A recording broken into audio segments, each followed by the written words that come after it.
Do you like my, fuck off. Right, no, I didn't like being interrupted, right, so... Do you like my socks? Yeah. I've kind of chosen a wee spot, it's kind of away from everyone, you know, partly for the wind noise as well. We're at the Kingham Snug, and I'm all snug like a bug in a rug with myself. I fucking love it, like, come on! Yeah, me, myself, and I. I thought I'd start this off by talking a little bit about entitlement, right? Then I just start this off by a couple of wee things to do with that, because it just popped into my head this morning. I'm like, back in the day, right, Steve Ovett entered the Annan Duathlon, right? It was kind of like, oh wow, Steve Ovett's come to Annan to do the duathlon, right? And I'd just like to say, Steve Ovett never won the Annan Duathlon.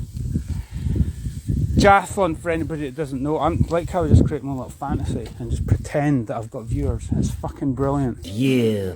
He never won the Annan Duathlon because the duathlon is run, cycle, run, right? And then when he finished the cycle part of the race, you're supposed to rack your bike. They've got all these racks and you're supposed to rack it, and it said quite clearly in the rules bikes must be racked. And he came in from the bike to the transition to do the final run and just threw his bike down. So that should have been instant disqualification. If anyone else had done that, see, I was there to witness it. See, that's quite cool, isn't it? I witnessed that. So I'm just here to say he never won. He never won the Annan Duathlon. So that result, I'm just here just fixing that result.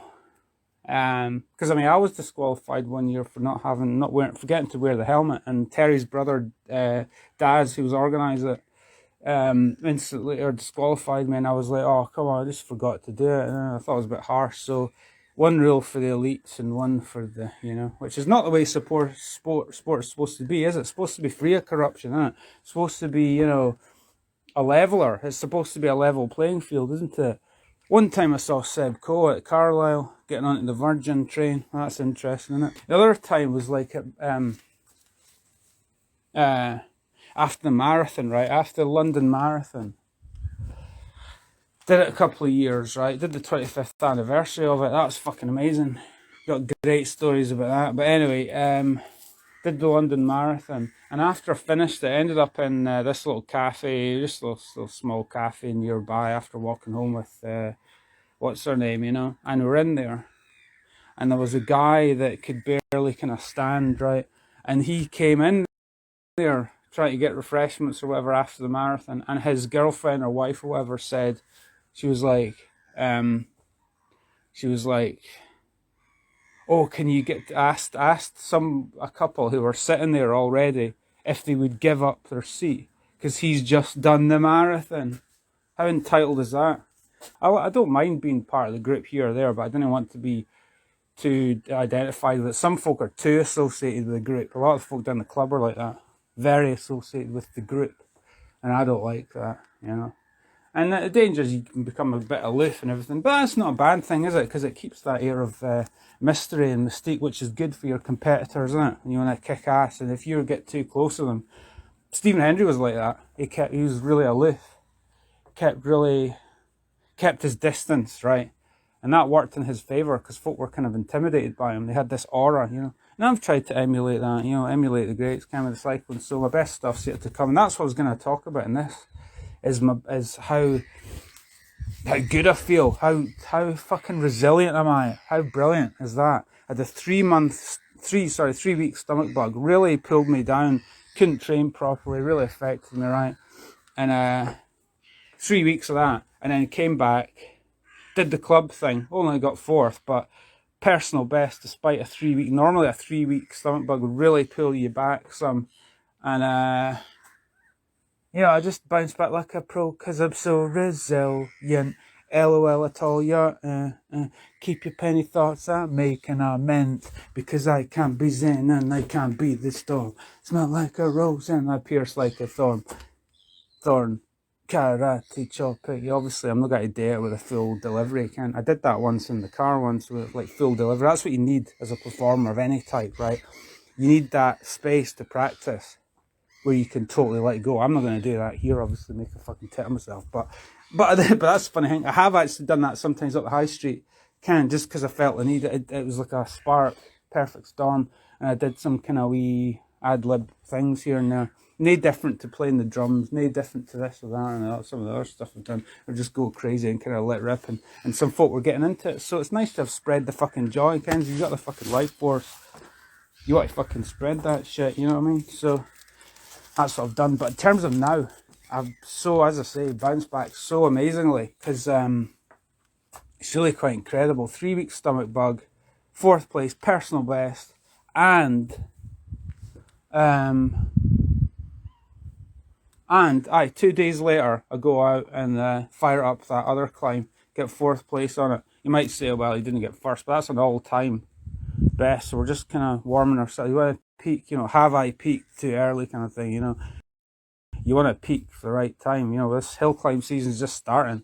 Yes, as Chad Smith said, you've got to be slamming from the very first beat, but you can burn yourself out. So renewed, we've come back with this renewed, as I said before, energy to do this shit, so I just feel need to fucking share that. And if it's no good and if nobody else appreciates it, well, it says more about the fucking audience that does me, because I didn't give out this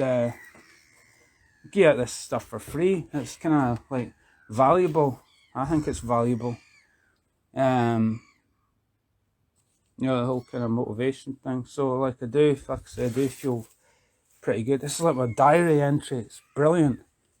I can't lose, because then, like I said before, I could do this, record it when I get home, edit it, chuck it in a video, and I'd be like, oh, that was fucking brilliant, Well, let's do that now. Let's just say, right, you like how, I'm just such a visionary. Right, so I just said I'm a visionary, right? So I could take that little clip there that I just said I'm a visionary and put it in a forthcoming video when I indeed actually prove that I am a visionary in terms of actually manifesting some of the things that I said I was going to do, like were the predictions right? Was I able to do what I said I was going to do? That's what I try to do. You can feel that excitement. We're going to be better than I was last year,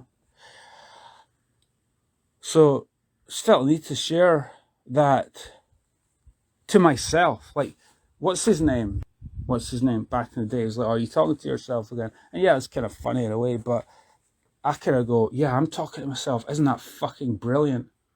Because it's the most sense you get a lot of the time, isn't it? Like the quality and what I'm doing is no different to what anyone else is doing.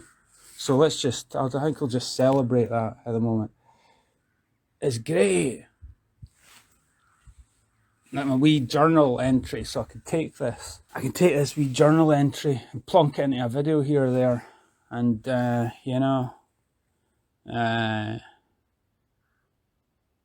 so, that's what I was going to say, just finish off, right. We've got